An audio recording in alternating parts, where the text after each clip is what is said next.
Six-time Olympic medalist Aly Raisman has joined the list of U.S. gymnasts who say they were sexually abused by Larry Nassar, the team's longtime doctor.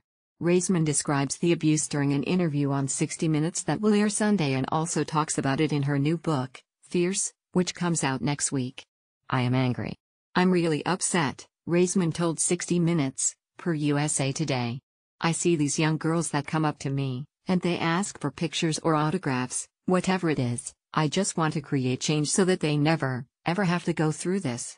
Raisman would not divulge exactly what Nassar did to her, but she did say that Nassar began treating her at the age of 15. She also said that she spoke to FBI investigators about him after last year's Olympics in Rio de Janeiro. Raisman is the second member of the Fierce 5 squad that won the team gold medal at the 2012 London Olympics to say she was sexually abused by Nassar. Last month, Michaela Maroney detailed how Nassar began molesting her at the age of 13 at a U.S. national team training camp in Texas and continued the abuse until she left the sport.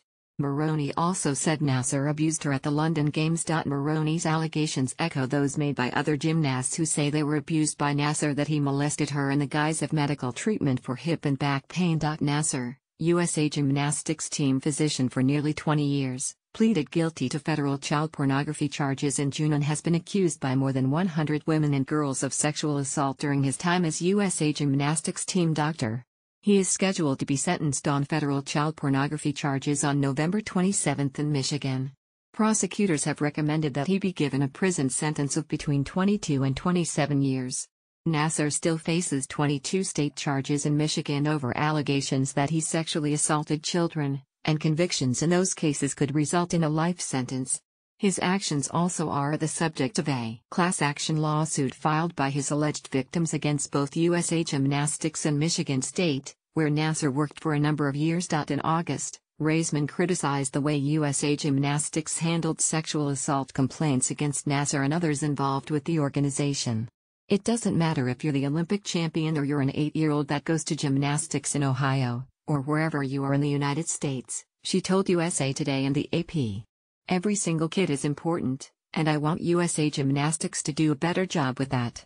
In a statement to 60 Minutes, USA Gymnastics said it was very sorry that any athlete has been harmed. "We want to work with Aly and all interested athletes to keep athletes safe." Last year, an Indianapolis Star investigation found that at least 368 gymnasts have alleged some form of sexual assault at the hands of their coaches or other adults involved with the sport. A previous Star investigation found that USA Gymnastics routinely failed to tell police about many of the allegations that occurred under the organization's auspices and allowed predatory coaches to move from gym to gym. As a result, USA Gymnastics CEO Steve Penny resigned in March and the organization brought in former federal prosecutor Deborah Daniels to review its practices. Daniels found that the organization needed a complete culture change and made 70 recommendations as to how that should happen. USA Gymnastics says it has adopted all 70.